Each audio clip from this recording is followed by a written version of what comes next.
Hey, according to human psychology, our brain is like a surveillance camera. It keeps on monitoring the scenarios surrounded to it. When we do any action with set of people, our brain gets doubt that somebody is spectating it. More exactly, if you are walking in a dark state, no one else in the street, midnight, our brain gets afraid that somebody is following it. In this video, we're going to see about a man called Edward Modric who had evil face on his parietal region of his head, who suffered mental torture because of his evil face. So this is me, the precious kid of 90s, and you all people, welcome to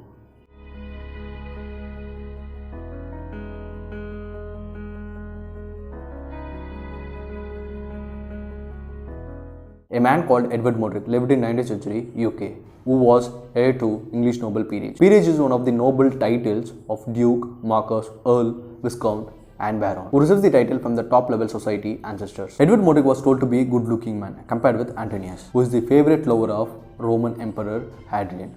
They are the only most famous homosexual couple of Roman history ever. Edward Modric had two faces in one head. His second face is told to be a beautiful girl. Few people say his second face can breathe, laugh, whisper, and cry.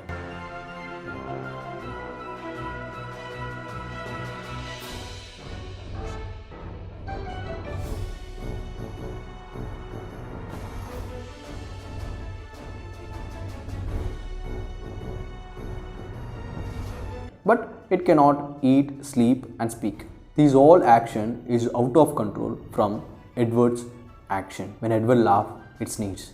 When Edward cry, it laugh.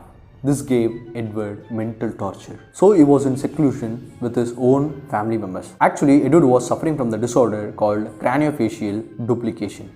It is a usual variant of conjoined twins. At one point, Edward couldn't face the torture of his evil face, specifically at nightmares. So Edward begged the doctors who treated him that to remove that evil face from his head's parietal region. Doctors denied Edward's request because in 19th century there was not well developed medicines and surgery technologies. Even though the doctor's supervision, Edward had poisoned and suicided by leaving a letter that my demon face should be collapsed before my burial. Also, my grave should not be marked with any tombstone because I didn't wish that evil face follows me after my death. At least my soul gets rest in peace in grave. This is what he written in that letter. Edward Modric mystic case came to light on December 8, 1895 in an article called The Wonder of Modern Science, published by the newspaper called The Boston in UK, which describes different human freaks by author Charles Latin Hildreth, speculative fictional writer. According to source claimed by author Charles from the name of Royal Scientific Society, there is no an organization in the name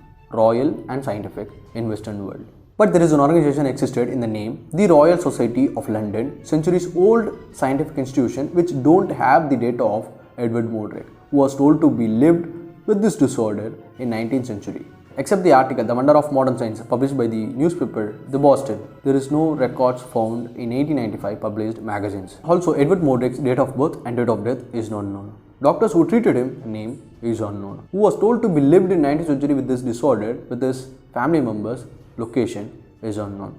Edward Modric's graveyard location is also unknown. But still it is a debatable thing to modern science researchers because there is no solid proof that Edward Modric lived with this disorder in 19th century. So it could be a fictional story written by author Charles.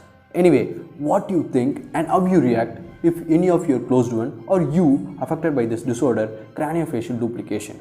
Just comment down below. See you in next interesting video. If you want to appreciate my work, just like, share and subscribe. See you soon.